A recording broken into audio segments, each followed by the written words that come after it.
Good morning. क्या हाल चाल है प्यारे बच्चों। तो हम लोग डिस्कस कर रहे थे केमिकल काइनेटिक्स और इसमें 3 लेक्चर हम लोग डिलीवर कर चुके हैं। आज है चौथा लेक्चर यानी लेक्चर नंबर 4।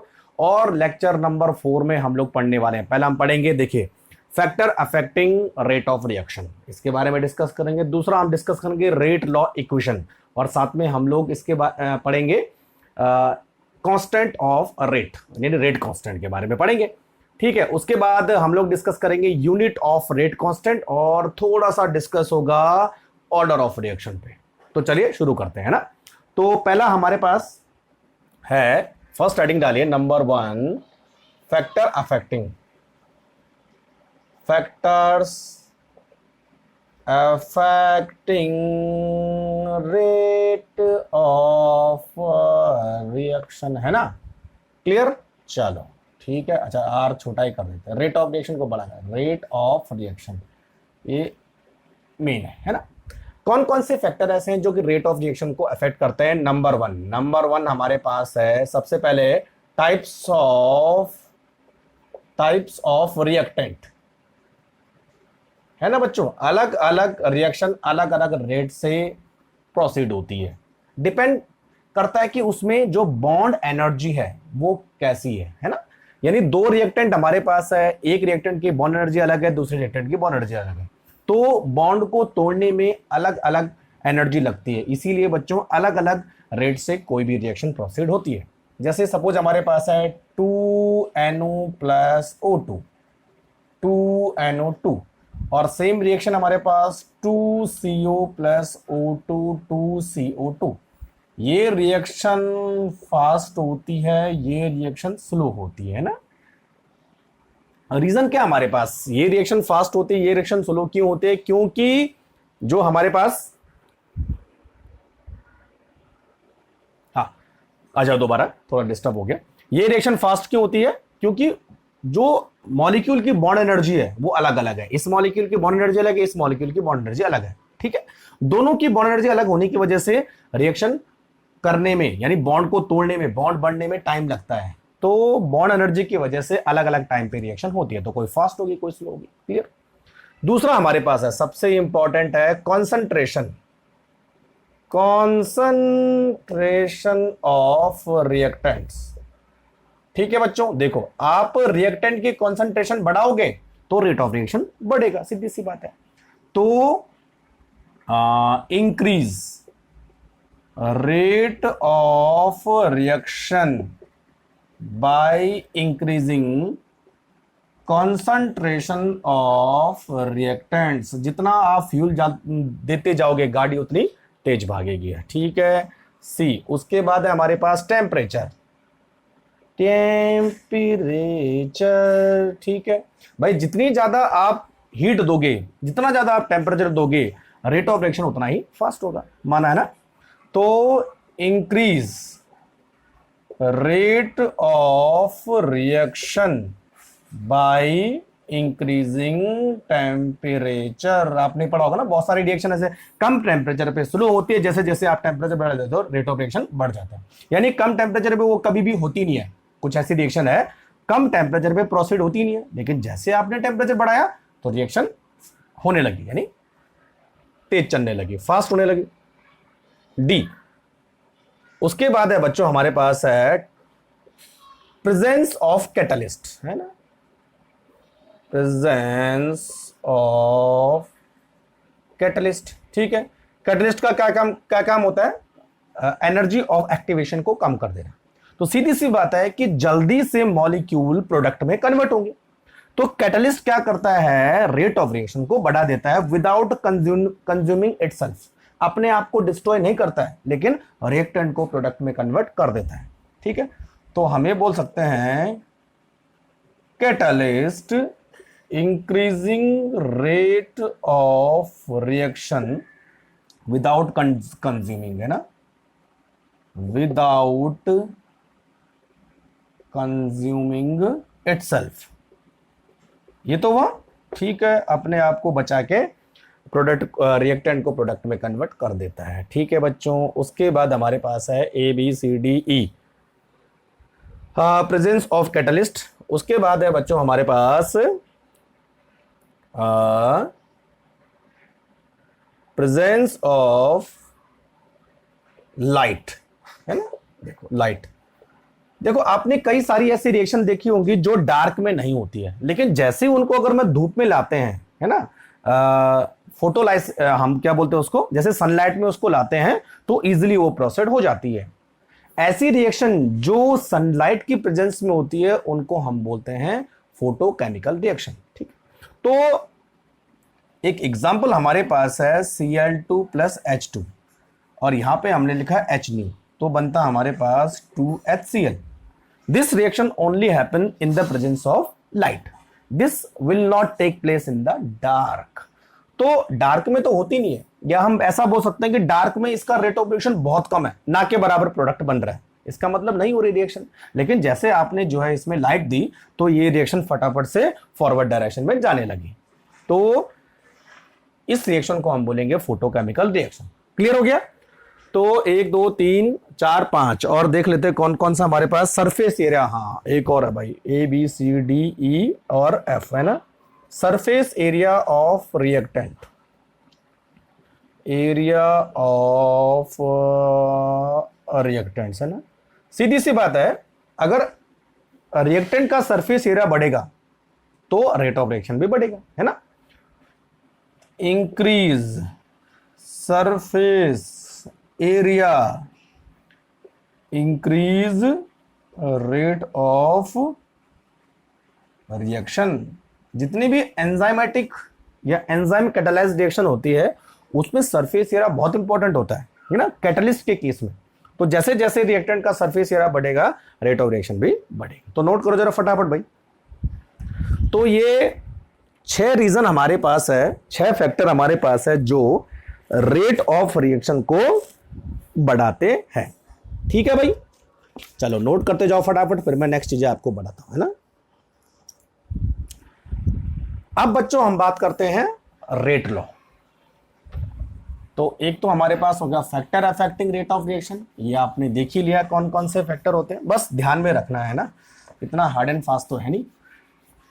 चलो सेकंड हेडिंग आप डालिए रेट लॉ, और यहां पर हम डिस्कस करने वाले हैं रेट कांस्टेंट पर, है ना। तो बहुत इजी है, कुछ ज्यादा है नहीं। दूसरा रेट लॉ, क्या दे दिया हमने, ठीक है भाई। अच्छा रेट लॉ क्या होता है, डेफिनेशन बाद में लिखाऊंगा, पहले मैं आपको एक इक्वेशन लिखा देता हूं फिर डेफिनेशन लिखेंगे। मान लीजिए आपके पास एक रिएक्टेंट A है और दूसरा रिएक्टेंट B है और दोनों मिलके क्या बना रहे हैं, प्रोडक्ट बना रहे हैं, ये तो बात ठीक है। तो इसके लिए हम रेट कैसे लिखेंगे, देखो रेट इक्वल टू, या rate is directly proportional to the concentration of reactant, ये तो लिखा था हमने, क्लियर, रिएक्टेंट की कंसंट्रेशन। अच्छा अगर इसके A मोल और इसके B मोल है तो क्या होगा, ये जो A और B मोल है इसकी पावर में आ जाएगा इस तरह से, है ना। अब इसके लिए हम रेट कांस्टेंट कैसे लिखेंगे, प्रोपोर्शनल को हटा के मैं एक यहां पर कांस्टेंट लगा रहा हूं जिसका नाम है K। तो ये हो जाएगा हमारे पास A की रिएक्टेंट की कंसंट्रेशन की पावर A और रिएक्टेंट B की कंसंट्रेशन की पावर B, ठीक है। तो ये हमारे पास क्या हुआ, रेट इक्वेशन या रेट लॉ इक्वेशन, ठीक है। इसको एक और फॉर्म में हम लिख सकते हैं K equal to rate by A की पावर A एंड B की कंसंट्रेशन की पावर B, या इसको ऐसे लिख सकते हैं dx by dt equal to, ना इक्वल टू क्यों आएगा भाई, 1 बाई A की पावर A एंड B की पावर B, बस ऐसा भी लिख सकते हैं, है ना। This is differential rate equation, differential rate equation, कई तरीके से हम इसको लिख सकते हैं। क्लियर हो गया। अब रेट लॉ की डेफिनेशन क्या बनेगी, तो सिंपल आपको रेट लॉ की डेफिनेशन क्या बनानी है, यहां से बनानी है ना। देखो it is it is representation of, यहां पे देखो ना, it is representation of molar concentration of reactant, ये तो है ना, it is representation of molar concentration of reactant,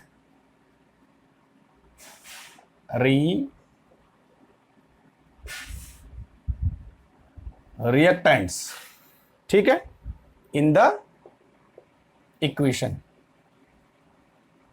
तो भाई रिएक्टेंट की मोलर कॉन्सेंट्रेशन को तो हम क्या रिप्रेजेंट कर रहे हैं, तो जिस इक्वेशन में हम रिएक्टेंट की मोलर कॉन्सेंट्रेशन को रिप्रेजेंट करते हैं उसी को हम बोलते हैं रेट लॉ।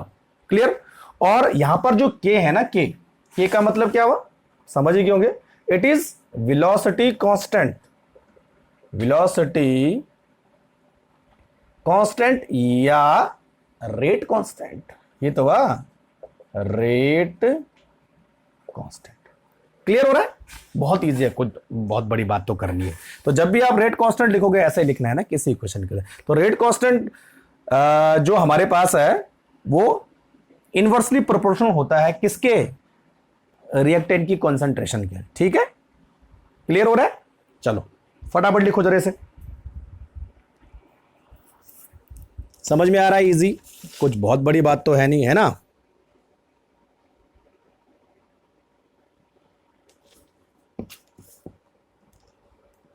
अब देखिए बच्चों, किसी भी रिएक्शन के लिए हम रेट किस तरह से लिखेंगे, है ना, ये याद रखना है, इस तरह से हम करते हैं। ये वाला मेन इक्वेशन है, ये वाली आपको ज्यादा काम आएगी, है ना।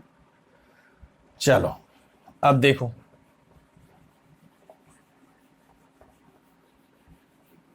जैसे हमारे पास कोई, इधर मैं पहले रख लेता हूं, जो हमारे पास इक्वेशन है रेट इक्वल टू के, और यहां पर है ए की कॉन्सेंट्रेशन और बी की कॉन्सेंट्रेशन बी, ऐसा कुछ था। ठीक है, चलो अब देखो, सपोज मेरे पास एक रिएक्शन है 2NO प्लस O2 और ये बना रहा है बच्चों 2NO2, all are in gas form. ठीक है, तो इसके लिए हम ये रेट लॉ कैसे लिखेंगे, देखो, रेट इक्वल टू के, और यहां पर जो NO है उसको हम ऐसा, रिएक्टेंट है ना, दो रिएक्टेंट है, तो NO की 2 कंसंट्रेशन टर्म, सीधे मैंने कोफिशिएंट को जो है पावर में ले लिया, प्लस O2 की 1 कंसंट्रेशन टर्म, यानी यहां पर मैं 1 लिख सकता हूं या कुछ भी नहीं लिख सकता हूं, बात बराबर है, ध्यान रखना। तो इस इक्वेशन के लिए हम रेट लॉ इस तरह से लिखेंगे। क्लियर हो रहा है। दूसरी इक्वेशन देखो, है ना, अलग अलग चीजें मैं आपको बता रहा हूं, CHCl3 प्लस Cl2 और ये बनाएगा CCl4 प्लस HCl। इसके लिए रेट कैसे लिखेंगे, रेट इक्वल टू के, CHCl3 की 1 कॉन्सेंट्रेशन और Cl2 की हाफ कॉन्सेंट्रेशन टर्म, देखो है 3, CH3COO2H5, एस्टर का हाइड्रोलिसिस मैं करने जा रहा हूं, तो क्या बनेगा, CH3COOH प्लस C2H5OH, ऐसे बनता है। इसके लिए रेट कैसे लिखेंगे, ध्यान रखना बच्चों, आपको प्रोडक्ट से मतलब नहीं है ना, रिएक्टेंट से मतलब है। रेट इक्वल टू के CH3COOH की कॉन्सेंट्रेशन का पावर 1 लिखो चाहे ना लिखो, है ना, चलो 1 नहीं लिखता हूं मैं, और यहां पर H2O की पावर, H2O की कॉन्सेंट्रेशन की 0 पावर।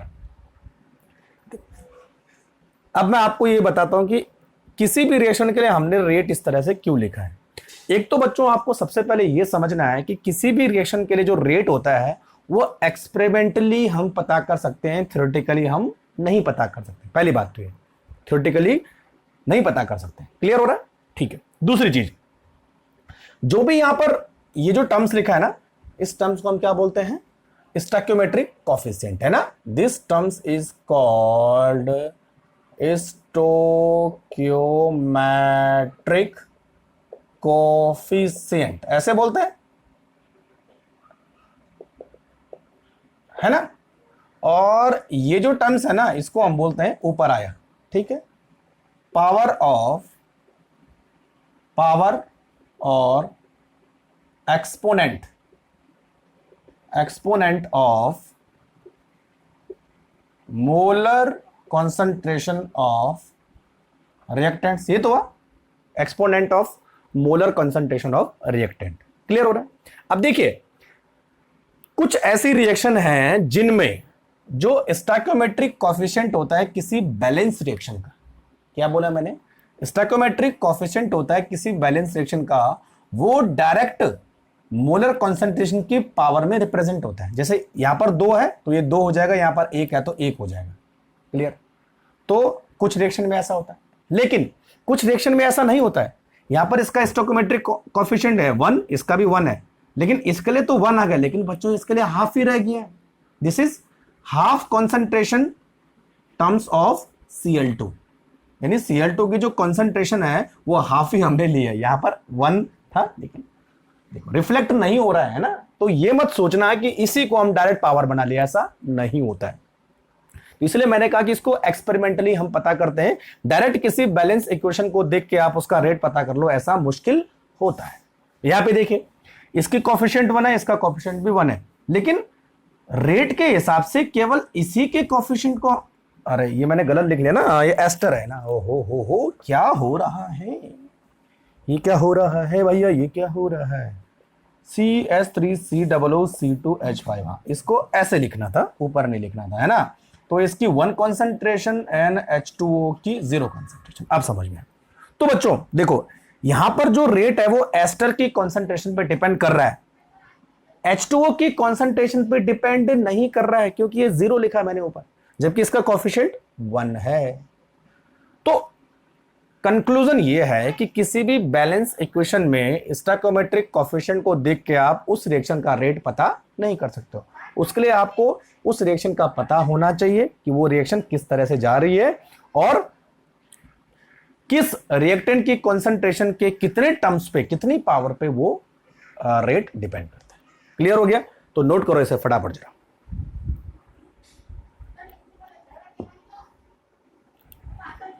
समझ में आ रहा है, ठीक है। चलो नेक्स्ट हम बात करते हैं बच्चों थर्ड, ऑर्डर ऑफ रिएक्शन, है ना।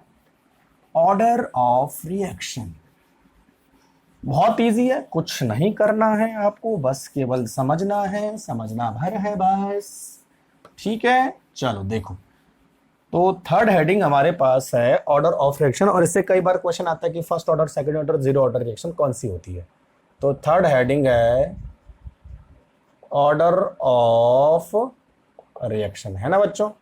चलो ऑर्डर ऑफ रिएक्शन में क्या करते हैं, देखो सपोज मान लीजिए मेरे पास एक रिएक्शन है A+B और ये बना रहा है एक प्रोडक्ट, ठीक है। ए के ए मोल, बी के बी मोल। क्लियर। रेट कैसा लिखेंगे, rate equal to rate constant A की मोलर कॉन्सेंट्रेशन की पावर ए और बी की मोलर कॉन्सेंट्रेशन की पावर बी, ठीक है। अब जो हमारे पास ऑर्डर ऑफ रिएक्शन है, ऑर्डर ऑफ इस रिएक्शन का ऑर्डर क्या होगा, it is sum of power of molar concentration. तो ए और प्लस को जोड़ने से जो भी वैल्यू आएगी that will be the power of, sorry that will be the order of particular reaction, ठीक। डेफिनेशन क्या बनी देखो, इट इज, पहले लिखो in rate law equation, in rate law equation the sum of, ये तो हुआ द सम ऑफ एक्सपोनेंट और पावर ऑफ, किसकी पावर है, मोलर कॉन्सेंट्रेशन की, और किसके मोलर कॉन्सेंट्रेशन की, रिएक्टेंट के मोलर कॉन्सेंट्रेशन, ठीक। तो in the rate law equation the sum of exponent और पावर ऑफ मोलर कॉन्सेंट्रेशन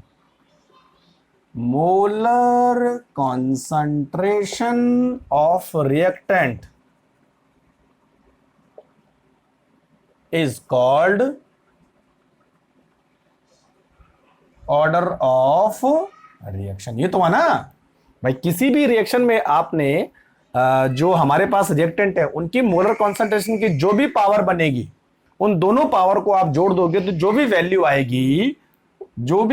आएगी, that will be the order of reaction. Clear, समझ में बात आ गई? अच्छा, अब ऑर्डर ऑफ रिएक्शन कितने टाइप का होता है? मोस्टली ऑर्डर ऑफ रिएक्शन में हमारे पास जीरो ऑर्डर रिएक्शन है, फर्स्ट ऑर्डर रिएक्शन है, सेकंड ऑर्डर रिएक्शन है। लेकिन हम लोग इस चैप्टर में zero order, pseudo first order and first order के बारे में डिस्कस करेंगे। लेकिन मैं आपको और भी बता देता हूं कि किसी भी रिएक्शन का ऑर्डर ऑफ रिएक्शन कैसे निकालते हैं। क्लियर हो गया? इतना समझ में आ गया? इजी है, कुछ ज्यादा नहीं करना। ठीक है, अब देखो, जो हमारे पास ऑर्डर ऑफ रिएक्शन है, मैं आपको बताता हूं, order of reaction. Order of reaction में अगर जीरो आए, इसका मतलब it is zero order reaction, है ना? Zero order reaction. अच्छा, जीरो ऑर्डर रिएक्शन का मतलब क्या हुआ? जीरो ऑर्डर रिएक्शन का मतलब ये होता है बच्चों कि the rate of reaction does not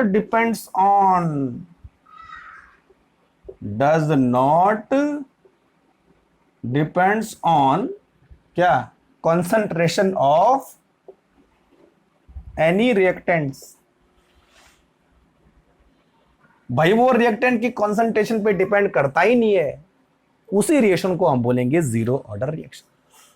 समझ में आ रहा है मेरी बात? ठीक है, और इसके लिए हम रेट इक्वेशन कैसे लिखेंगे? के, बस, इसके आगे कुछ नहीं होगा, गैप, क्योंकि रिएक्टेंट की कॉन्सेंट्रेशन पे तो डिपेंड कर ही नहीं रहा है ना? अब देखो, अगर बच्चों हमारे पास ऑर्डर ऑफ रिएक्शन 1 आ रहा है, तो इसका मतलब क्या हुआ? The rate of reaction depends on, सही दिख रहा है ना आपको? Depends on one concentration term of reactant. One concentration term, ये बहुत इंपॉर्टेंट है ना? One concentration terms of reactant. अच्छा, अब इसको कैसे लिखेंगे? रेट इक्वल टू के, और यहां पर कोई रिएक्टेंट होगा और उस पे ऊपर एक लिखा होगा। जनरली एक नहीं लिखा जाता है तो इसको मिटा भी सकते हैं, ऐसा एक कॉन्सेंट्रेशन टर्म। क्लियर? अब जब हम जो है यहां पर अगर 2 आएगा तो उसको हम बोलेंगे सेकंड ऑर्डर रिएक्शन। तो वहां पर जो रेट ऑफ रिएक्शन है वो किसी रिएक्टेंट की 2 कॉन्सेंट्रेशन टर्म पे डिपेंड करेगा। ठीक है, क्लियर हो रहा है? या एक ही रिएक्टेंट की 2 कॉन्सेंट्रेशन टर्म पे डिपेंड करेगा, या 2 कॉन्सेंट्रेशन की 2 रिएक्टेंट की एक ही कॉन्सेंट्रेशन टर्म पे डिपेंड करेगा। अभी बता देता हूं आपको कैसे होता है। क्लियर हो रहा है? तो बच्चों, जो हमारे पास ऑर्डर ऑफ रिएक्शन है वो 0 भी हो सकता है, 1 भी हो सकता है, 2 भी हो सकता है, 3 भी हो सकता है ना? Zero order reaction, first order reaction, second order reaction, third order reaction, वो डिपेंड करेगा कि वहां पर रिएक्टेंट की जो हम कंसंट्रेशन टर्म्स ले रहे हैं वो कितने आ रही है, यानी इसको और इसको जोड़ने पर वैल्यू कितनी आ रही है। क्लियर हो रहा है? अब आपको एक चीज और जाननी है, the order of reaction may be in fraction. जरूरी नहीं कि पूरा इंटीजर हो, होल डिजिट हो। तो यहां पर लिखिए order of reaction may be in fraction 3/2, 1/2, 1.5, जो भी होगा, है ना? ठीक है, तो ऑर्डर ऑफ रिएक्शन ऐसे भी हो सकता है और फ्रैक्शन भी हो सकता है, डिपेंड करता है कि हम कौन सी टाइप की रिएक्शन ले रहे हैं। ठीक है, तो नोट करो जरा फटाफट। समझ में आ रहा है इजिली? ठीक है,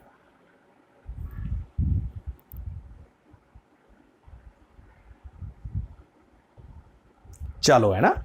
अब मैं आपको डिफरेंट ऑर्डर की रिएक्शन बताता हूं और उसके लिए हम रेट लॉ किस तरह से लिखेंगे या रेट इक्वेशन किस तरह से लिखेंगे। चलो आप देख लेते हैं, है ना? तो सबसे पहले बात करते हैं जीरो ऑर्डर रिएक्शन। कई बार डायरेक्ट क्वेश्चन आ जाता है कि रिएक्शन दे रखी होती है और आपको पता होना चाहिए कि वो कौन से ऑर्डर की रिएक्शन है ना। तो इसको मिटा दूं मैं, ठीक है भाई। तो डेफिनेशन आपने लिखी होगी, बहुत इजी है, कुछ करना है नहीं। अब देखो, order of reaction for different reaction है ना। चलो सबसे पहले हम बात करते हैं जीरो ऑर्डर रिएक्शन। तो कुछ एग्जांपल करके मैं आपको बताता हूं।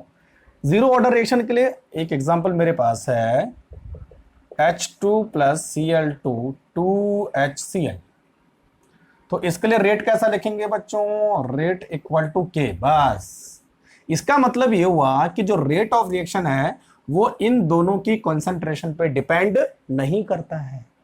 आप कितना भी कंसंट्रेशन बढ़ाओ रेट बढ़ेगा। क्लियर। दूसरी हमारे पास रिएक्शन है 2NH3, decomposition of ammonia in platinum catalyst and high temperature है ना, high temperature.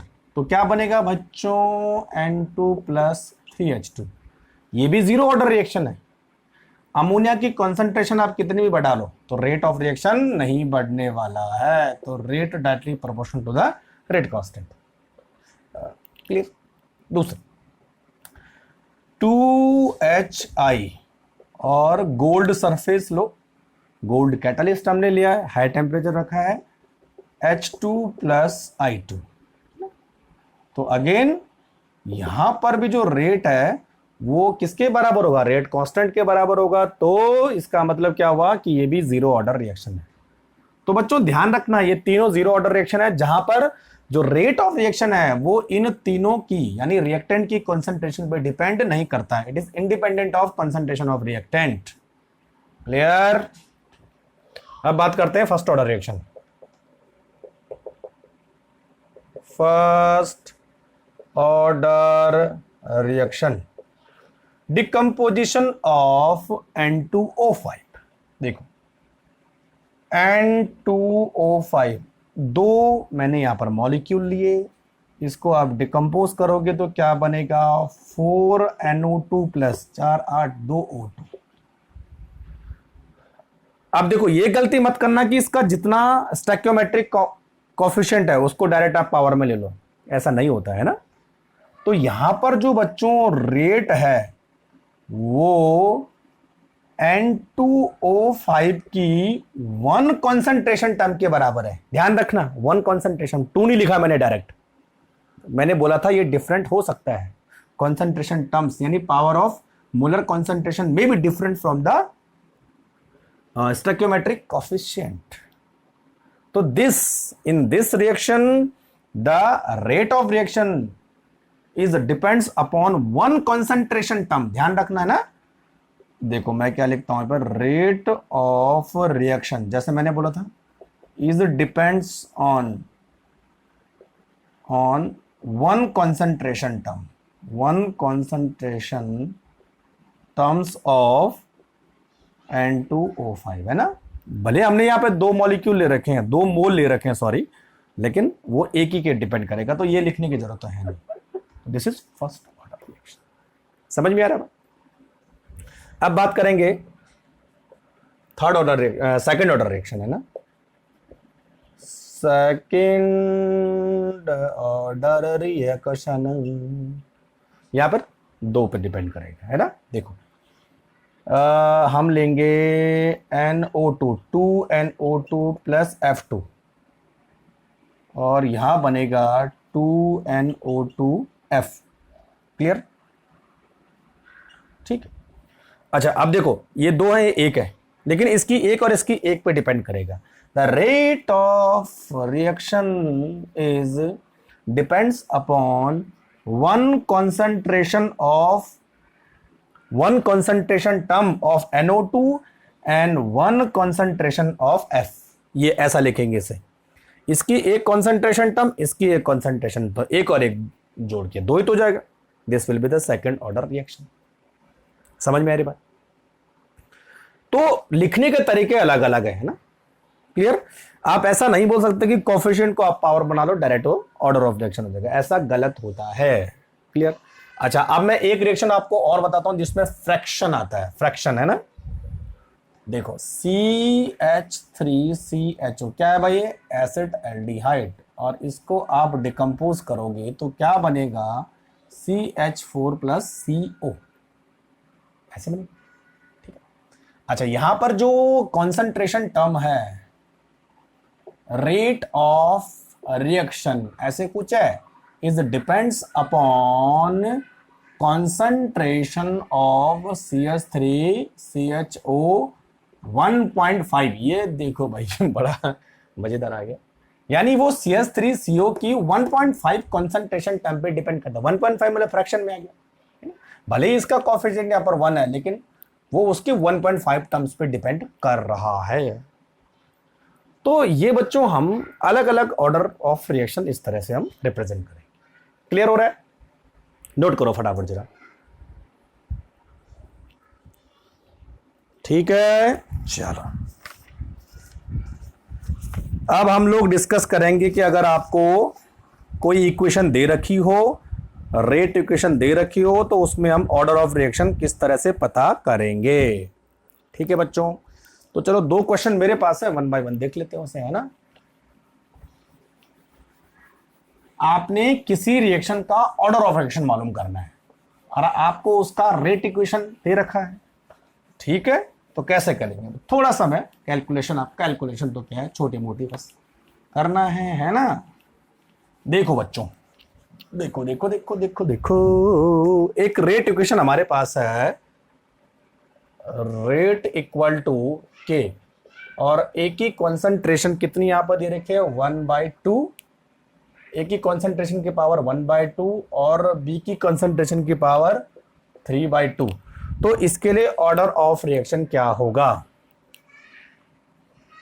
Order of reaction क्या होगा, तो पावर को जोड़ना है ना, 1/2 प्लस 3/2 यानी 4/2 इक्वल टू 2। तो इसका मतलब ये कौन सी रिएक्शन है, सेकंड ऑर्डर रिएक्शन, सिंपल सी बात है ना।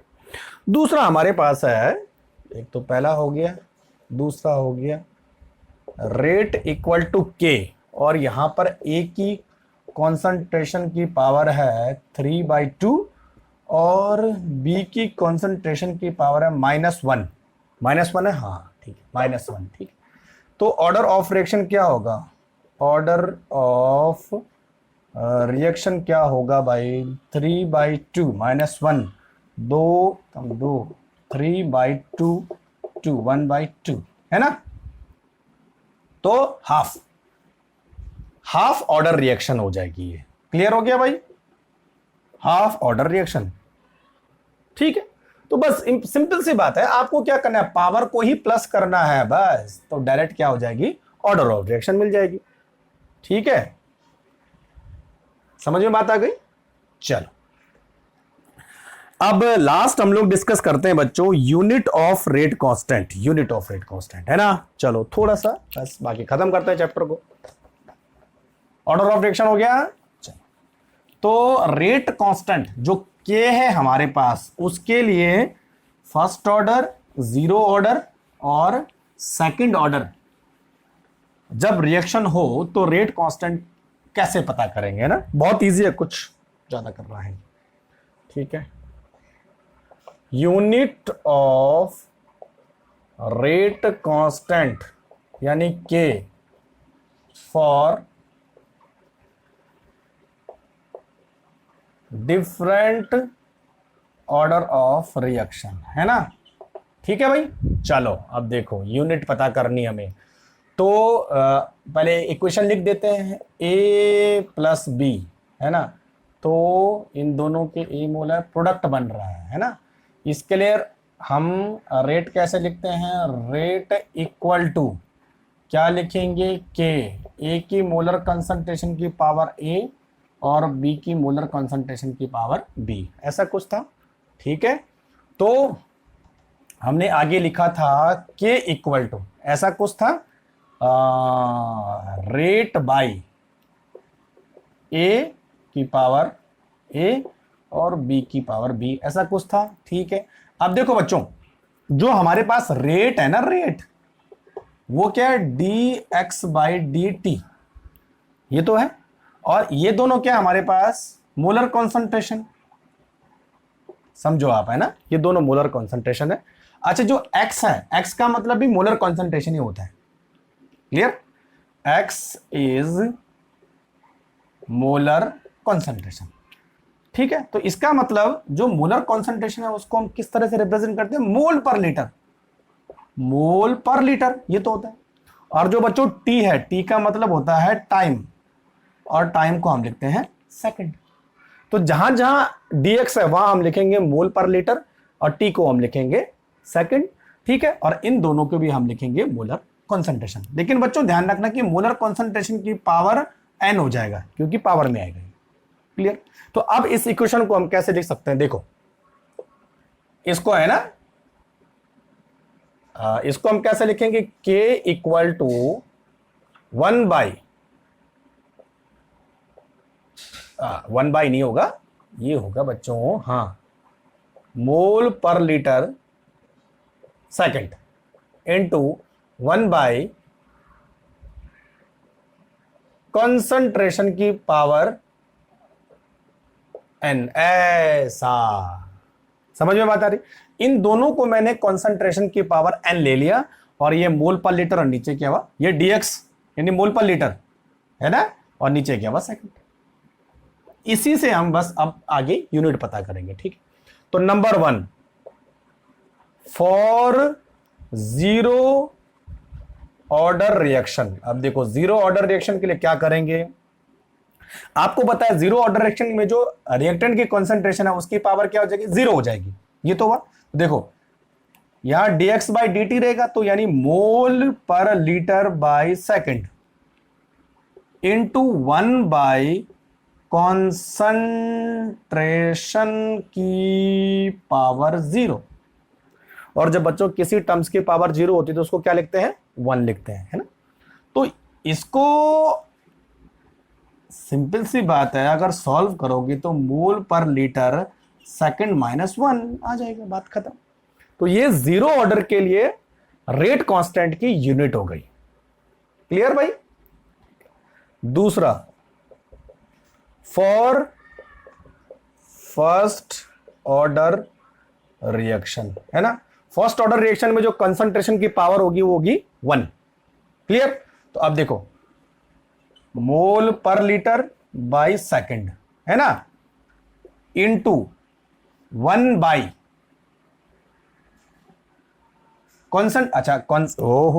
कॉन्सेंट्रेशन को मैं यहां पर देखो, कॉन्सेंट्रेशन नहीं लिखते हैं अब, यहां पर लिखते हैं मोल पर लीटर, है ना, ज्यादा अच्छा रहेगा, मोल पर लीटर, है ना। तो ये 0 हो जाएगा, तो चलो ठीक है, यहां पर हम क्या लिखेंगे इसको, मोल पर लीटर, है ना, और इसकी पावर इस समय कितनी है, 1। क्लियर, अब जब ये ऊपर जाएगा तो क्या हो जाएगा, -1 हो जाएगा, है ना। चलो, और ऊपर इसकी पावर कितनी है, +1 है, एक ही है, मान लेते हैं इसको। ठीक है, अब देखो आगे कैसे करेंगे हम, मोल पर लीटर, और इसकी पावर कितनी हो जाएगी, पहले ये +1 था, बाद में -1 चला गया, ठीक है, और ये जो s था ऊपर जाके क्या हो जाएगा, s-1 हो जाएगा। तो बच्चों देखो +1 और -1 इन दोनों को अगर मैं सॉल्व करूंगा तो 0 हो जाएगा, और इस टर्म की पावर क्या हो जाएगी, 1। यानी टोटल जो हमारे पास आएगा वो आएगा s-1, बस ये पूरा की पूरा 0 हो जाएगा। क्लियर हो रहा है। तो सेकंड फर्स्ट ऑर्डर रिएक्शन के लिए जो हमारे पास रेट कांस्टेंट है वो जाएगा पर सेकंड। क्लियर, ठीक है। 3, फॉर सेकंड ऑर्डर रिएक्शन, अब देखो mole per litre by second into 1 by mole per litre की पावर कितनी आएगी, 2, है ना, क्योंकि सेकंड ऑर्डर रिएक्शन है। ऊपर जाएगा तो क्या हो जाएगा हमारे पास, देखो ये 1 में है, ध्यान रखना ना, इसकी पावर +1 है, इसकी पावर 2 है, ऊपर जाके -2, तो कैसा आएगा देखो, मोल पर लीटर, और इसकी जो पावर हो जाएगी वो हो जाएगी +1 - 2, ऐसे तो होगा। और S जो है -1 में आ जाएगा। अब देखो +1 -2 का मतलब क्या होता है, -1। ठीक है, अब देखो बच्चों जब इसको खोलोगे तो L का -1 और बाहर -1 है तो L हो जाएगा पॉजिटिव और जो मोल है वो हो जाएगा -1। तो बच्चों इसकी यूनिट आ जाएगी मोल -1, L सेकंड -1, बस बात खत्म हो गई। तो ये हमारे पास सेकंड ऑर्डर के लिए रेट कांस्टेंट की यूनिट हो गई। L पॉजिटिव हो गया, ध्यान रखना है ना, 1, 2 और 3। क्लियर? तो बस ये था हमारे पास केमिकल काइनेटिक्स का 4th लेक्चर जिसमें हमने ये सारी चीजें डिस्कस कर ली। नेक्स्ट लेक्चर में कुछ और चीजें डिस्कस करेंगे। ठीक, तब तक के लिए थैंक यू वेरी मच।